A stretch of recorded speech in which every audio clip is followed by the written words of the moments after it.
Hello, everyone, and welcome to day 5 of the 21-day reset. I am so honored to be joined by someone that I have the privilege of calling my best friend, yet also a human that has not only helped my life professionally and personally, yet so many other people that I know. And so today you're going to meet a beautiful human named Patt Leblanc, who is the founder of Get Amplified. He works with people to become the best version of themselves, for high performers to get into peak state using modalities such as human design, as well as coaching people through different types of masterclasses in the corporate world to really use energy and the human experience combined to be able to live out your purpose. And today we're going to be talking about something that I think is very important, and that is boundaries. And I want you to take a moment when I said that word and see what triggered or happened in your body, because I know for myself, I used to get really frustrated because I thought I was creating boundaries, but really what I was doing is I was tiptoeing like on eggshells around what I actually wanted. And in this 21-day reset, you're learning new modalities, new self-care practices so that you can elevate and renew your life in mind, body, and soul. Yet with that also comes a new level of creating boundaries, new ways of saying no in alignment so that you can say yes. And the person that really helped me understand the concept of boundaries in a very easy way was Patt. So thank you so much for joining us today.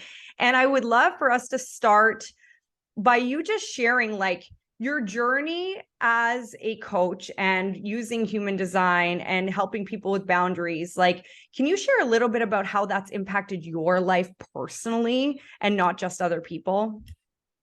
Absolutely. I say that for me, everything that I'm able to offer anybody started with my own personal journey and understanding that for a very long time, I was bending over backwards for people. I was walking on eggshells. I was, giving an inch and letting people take a mile. And ultimately, every time I was doing any of those things, I was left feeling burnt out. I was left feeling stressed, exhausted, full of anxiety, because I'm trying to give so many different parts of myself that was not serving me and ultimately wasn't serving anybody else.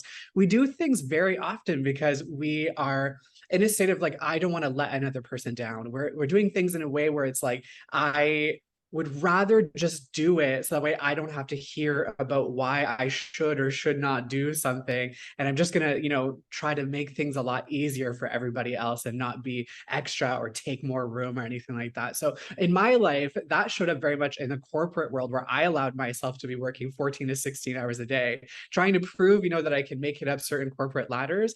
Yet I realized at some point that my body could not sustain the things that I was doing just to try to prove something that I could do, but wasn't worthy because I didn't feel like I was filled with purpose doing some of those things. So in my life, realizing that I was doing all these extra things and giving when I had nothing left to give, I was experiencing burnout. And at some point, I had to make the decision of I have to put myself first. And it's not put myself first and everybody else last, it's put myself first. So that way I can have more to give more people. So on my journey, it really started with I had to fill my cup before I could, fill anybody else's cup. So powerful. And I think so many of us can resonate with that. I would love for you to take a moment and just think about at times in your life where you did things that were pushing the envelope or burning the candle at both ends just to prove yourself. I mean, there are so many standards that society puts on us that we feel we have to prove something. And I love that you brought that up. And what you've always said to me that I use often, Patt, is that we don't give from a full cup anymore. We give from the overflow. And so let's talk about boundaries, because we all think we know what they are, but you have a really beautiful way of explaining it in a concept that's very relatable. So if I was to just say, okay, Patt, what is a boundary? How would you explain it? I would say that there's two different types of boundaries that can be created. Ultimately, a boundary is to protect ourselves. That's number one, is to protect ourselves, to allow ourselves to feel safe, whole, secure, sovereign, as if we are able to be in charge of our own lives. But there's different ways of approaching it. There are fortress mentality boundaries, but there's also island mentality boundaries. And so basically, simply put, it's just a matter of how much energy you are allowing to give and take versus cutting yourself off completely from everything altogether. Okay. I love that. Let's dive in. What is the difference between a fortress boundary and an island boundary? And this is the other thing before we keep going into that. When we're talking about boundaries, and in this 21 day, we're looking at how to renew in mind, body, and soul. And we hear the word alignment often. And when we talk about alignment, it's for me, it means like something feels safe and good. So what Pat was saying, like, how do we create these boundaries so that we feel safe? For me, peace, curiosity, excitement, it all are all sensations to me when I'm in alignment, and it means that I've created the right boundaries. So I just wanted to pop that in there for those of you who are like me, that everything relates to a feeling, a sensation. And that doesn't mean that you are not going to get nervous. Nervous is good, but it's allowing us to know when it's a no and when it's a yes. So could we dive into fortress versus island? I love this, by the way. Like, this is my favorite analogy. So first step is confronting our truth and knowing that a boundary is needed to be created. So at some point we recognize that, hey, I'm being taken advantage of. At some point, things are going on that make me feel depleted, as if I'm giving completely myself before I'm even able to give myself an ounce of anything. And I know a lot of people experience that. So at some point we recognize, I'm confronting the truth that, hey, something is not going the direction that I would like. And now a boundary has to come up for me to be able to, assert I will no longer be taken advantage of in this way. So the first boundary that tends to come up is the island boundary. And island boundaries, what ends up happening is we experience a pain, any type of pain point that might come up. And sometimes it could be our heart is broken. Sometimes it could be we were taken advantage of and someone, did something to us. And this island boundary that comes up that we create, we put up these walls, and these walls that go up, they're very high and they're very thick and they're very deep, and they surround us. And what ends up happening is we tend to ostracize ourselves from being able to access the resources that allow us to get into overflow. And so I want you to think for a second, for those that know anything about Easter Island was an island with a population on it. And at some point, they ended up going extinct because they ate themselves out of their own resources. Wow. So what ends up happening is when we create an island mentality boundary, what happens is we end up pushing ourselves away from being able to access the love, from being vulnerable and being able to access what might be possible for us, because we are afraid that something is going to happen again. So what I'll say is, if you do experience abuse, I don't care what type of boundary you create, you do it to protect yourself, to take care of you and find safety and security. But here's where things can change, as things can evolve, as we start looking at what is a fortress mentality boundary. And a fortress mentality boundary says, hey, I have all of this space that I could occupy, but I have never before indicated that these are my lands. And so what happens is you start looking around you and noticing all of these different areas of where people take more than what you have to give, or where you allow yourself to give more than what is in the tank. And you start realizing that there's people that are pillaging the land that you are meant to have. And so at some point you recognize, hey, I'm being taken advantage of here. And now I will no longer allow this to happen. So we start creating this boundary. And the boundary that we start creating is saying, hey, I'm no longer accessible in this way. And now we move the people outside of the land that we are here to take up. So what I'm saying here is, with the fortress mentality boundary, you're here to take up more room so that way you can be self-sustained. Now, what happens is when we create this this fortress mentality boundary, right? It's not about saying, okay, get out of my boundary and that's it. It's about understanding that when I create this boundary, I am showcasing, hey, I'm not going to be accessible here, but here and here and here is where you can access me. It's all about communication. Communication is so important when it comes to relationships. I need to let people know that I am no longer going to be taken advantage of in this way. And I'm saying taken advantage of, and that's just like a very umbrella term. I'm no longer going to be accessible in this way, but I can't wait for us to continue collaborating here, here, here, and here. As a fortress, I have to have boundaries to be able to take care of what's necessary for the inside. Now, no fortress ever succeeded without proper trade routes.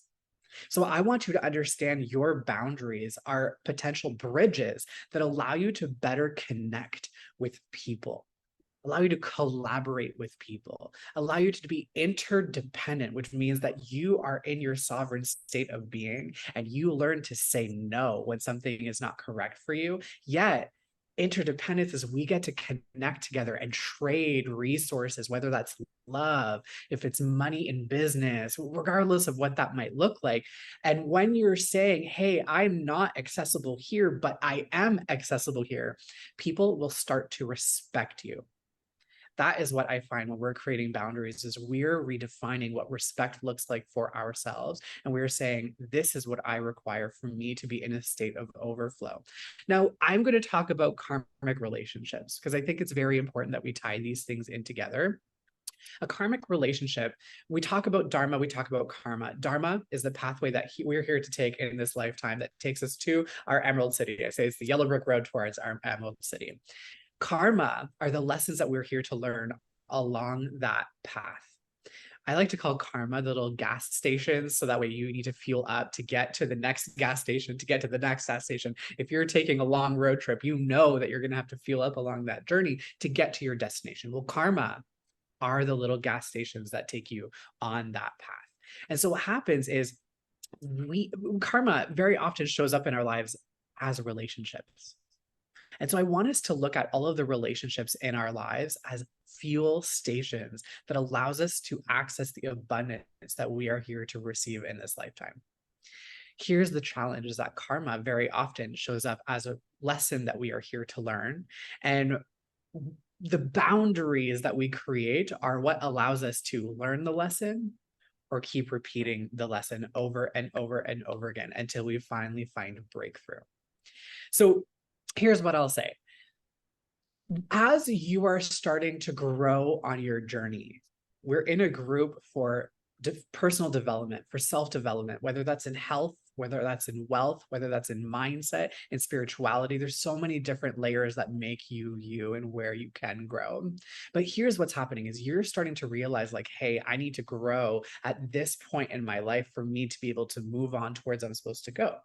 As you start to grow, I want you to think of you and anybody that you're connected to as a karmic relationship. So there's you and the other person, and connected to the two is a tether. And that tether is the karmic lesson that's meant to be learned. So at some point, you start to grow.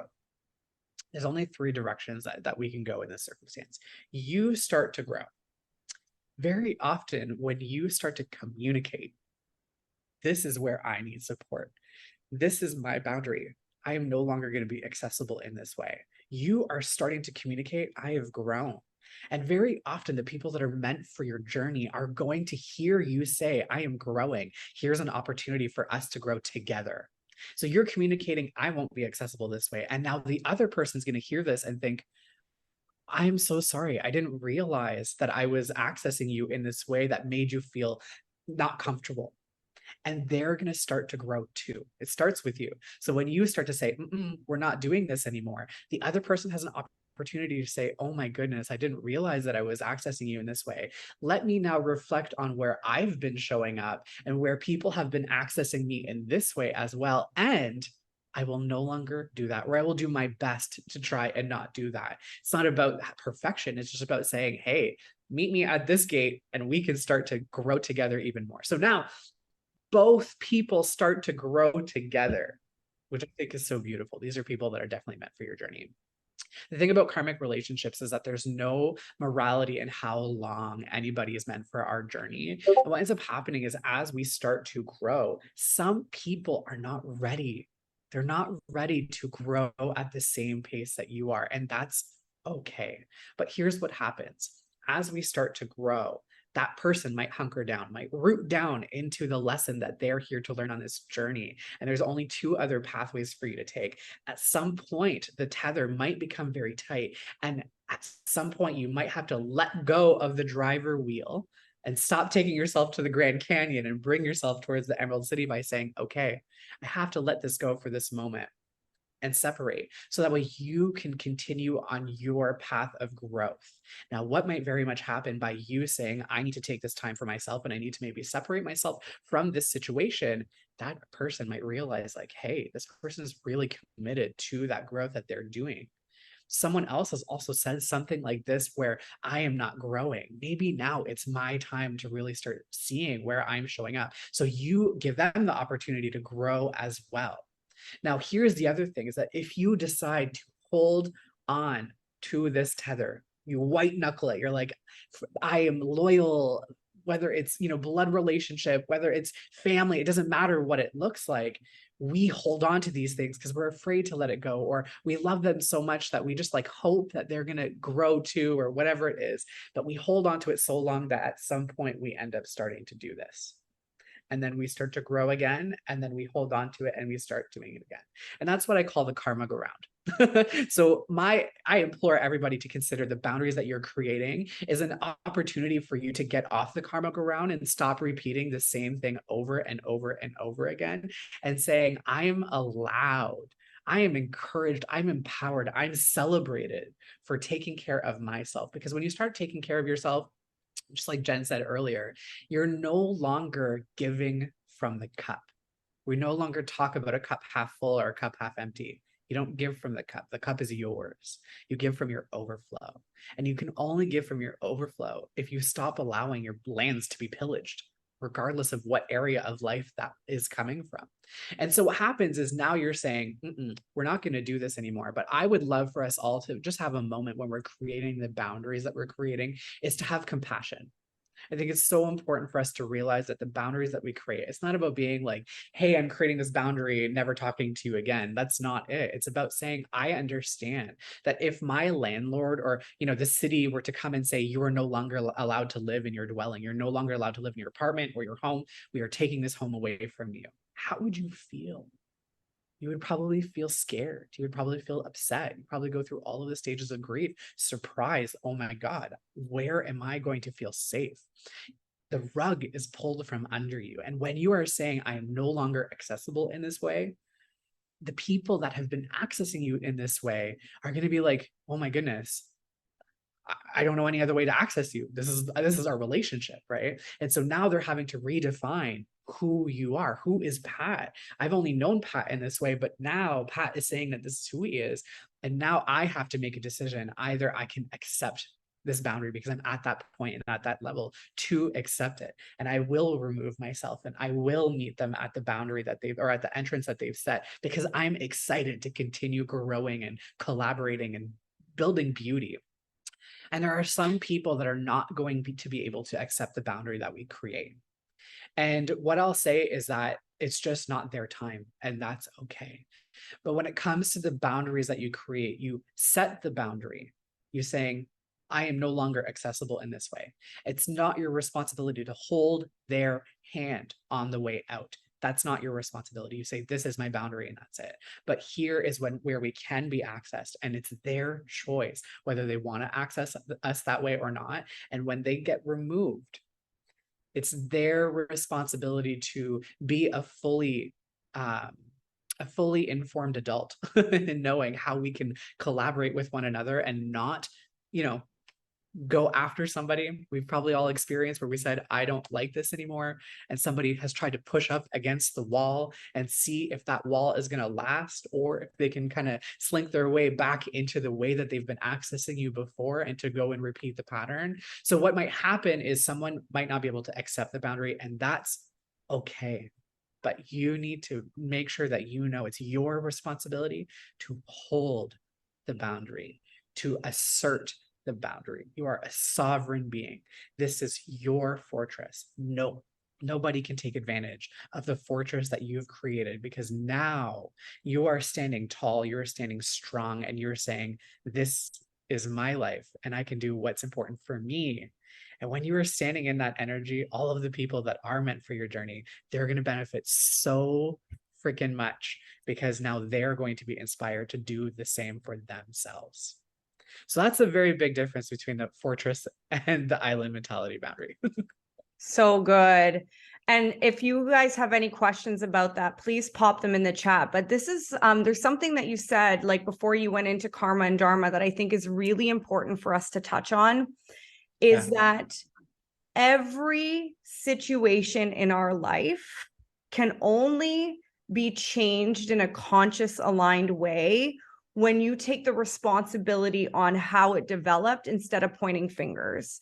And I think that's one of the big things about explaining these boundaries is when you create an island, we, like Pat said, you understand that something happened, most likely a trauma happened where you went into safe mode. You went into fight or flight and you kept yourself safe. And, I just honor that always for myself, for other people. And when you start to slowly take those walls down and, like what Pat explained, create bridges for people to access you, like Pat said, people are either going to say, accept it and grow with it, or they're going to go into their own journey of feeling left out, feeling pushed away because you're now a mirror. But the one thing I will add is that the one thing to create aligned, healthy, conscious boundaries is when you're able to do it from a place of, I allowed this to happen, and now I'm choosing differently. And to do that, it sounds easy, but in reality, having that conversation a lot of the time is quite difficult. And so what I just want to offer is, as you're going through creating these bridges to your fortress, instead of being alienated on an island, to always approach the conversation from your perspective, not what someone else did to you. And I feel that is like such an important part of creating those boundaries. I could not agree more. And I'm going to give this trick for everybody because I think it's actually a really eye-opening tool that I do with a lot of the people I work with. So Jen, I'd love for you to do this with me. I want you to point your finger. When you point your finger and you're saying, this person did this to me, or I am upset because that person said this and now I feel like this, I want everybody to understand that there's 3 other fingers that are pointing right back to you. What did you allow to do for this situation to happen? And so I think if we remember and recognize that we allowed ourselves to be put in XYZ situations to feel and experience what we're experiencing, it's us before that. So good. I love that. I'm so grateful for your explanations. I love the way that you use metaphors to explain things. And what I'll leave you all with today is that as you're creating new commitments, new rituals, new habits for yourself, well, and we're all in here creating new nutrition habits, new mindset habits, new spiritual habits, I would love for you to take the time this weekend to look at areas of your life that maybe you feel bitter, frustrated, overwhelmed, uncomfortable, and maybe take a moment of reflection of where you could add new boundaries in your life in order to allow you to grow and commit to these new habits. Because I know it starts with us, but then a lot of you are playing multiple roles, entrepreneurs, moms, working, driving the kids around, making dinner, all these things. And it sometimes can feel a little bit like a lot to create this new set of rules for yourself. But I promise you, when you start taking small steps, like maybe it's as simple as defining your you time in the morning for your morning routine. Maybe it's communicating with your family that right now you're in a nutrition reset. And so you are going to be making 1 fork and knife meal for the family instead of 3. And who can support you in that? I don't know, just examples, but take the time to assess your life and where can you create bridges to your fortress instead of creating a more deserted island, I guess you could say. I'm Pat, I want to thank you for always sharing with your heart. If you feel connected to this and you want to hear more of Pat's genius wisdom, all of his information is in the description of this video. If you are interested in learning more about how he works with people, you can find that in the description also. You can follow him on Instagram. And just thank you so much for showing up today, Pat. I appreciate you.